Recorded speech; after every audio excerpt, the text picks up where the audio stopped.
At some point, as you sit alone, your phone beside you, the room silent, that feeling arises.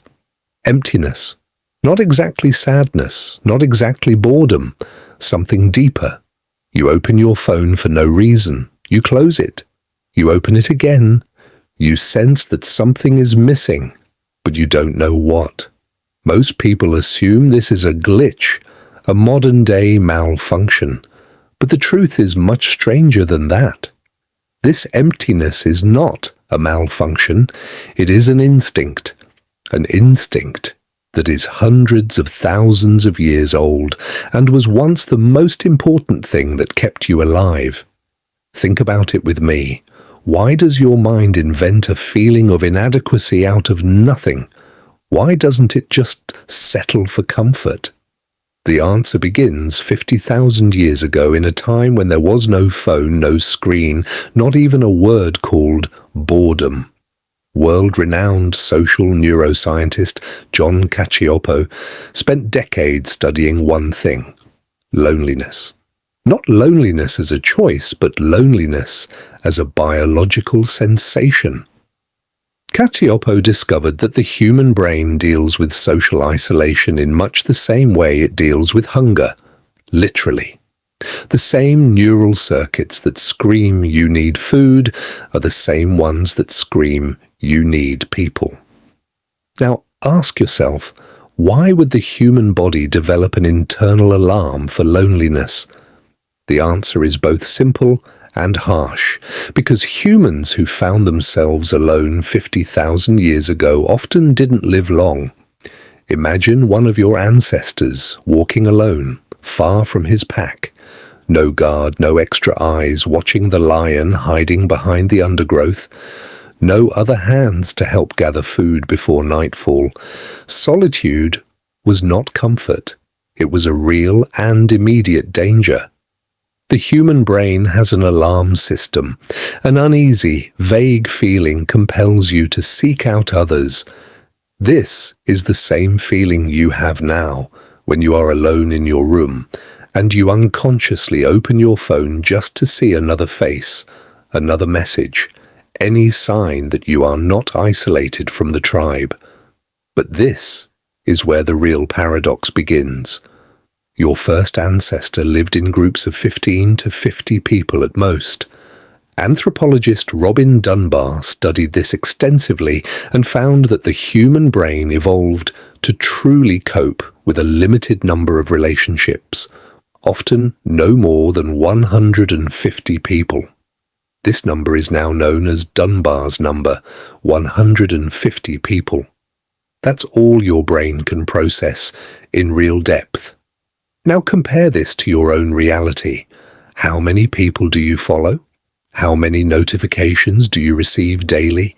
How many faces flash before your eyes on your screen in a single hour? The number easily exceeds thousands.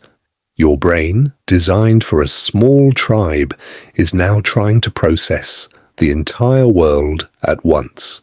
Do you feel empty even though you're connected all the time? This is the shocking truth. You're not actually isolated. You're immersed in connection, but it's a connection unlike anything your brain has ever known. Hundreds of faces, but no real tribe. Thousands of messages, but no real hand on your shoulder. Here another important name comes up. Psychologist Mihai Csikszentmihalyi, famous for his study of the flow state, pointed out in his research that the human mind in a state of complete rest, without a task or focus, automatically tends toward negative and uncomfortable thoughts.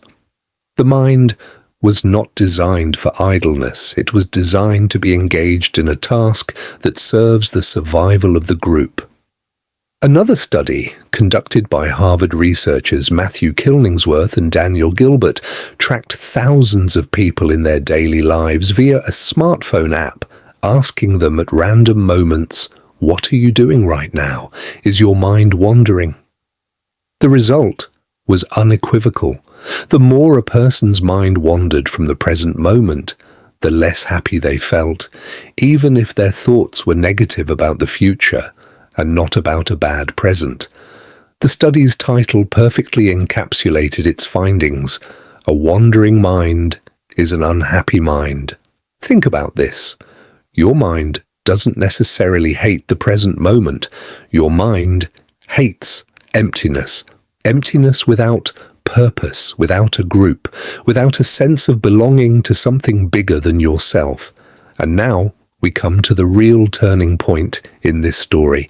The emptiness you feel tonight isn't proof that there's anything wrong with you.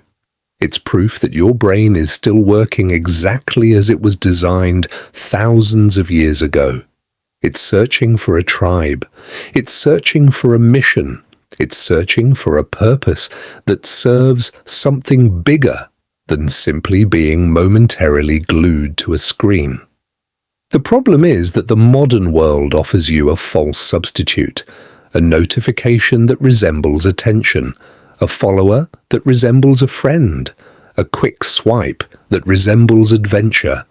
All these things trick the old alarm system in your brain for a very short time, and then the real need returns stronger than before. Have you ever spent an entire hour on your phone only to feel even emptier than Beth? It's the oldest instinct your first grandfather knew, and it still does exactly what it was designed to do all along. She pushes you, gently and resolutely, towards the one thing that man has always needed most: another human being beside him. And do not forget to subscribe to the channel and activate the bell button to receive all new secrets of psychology and brain.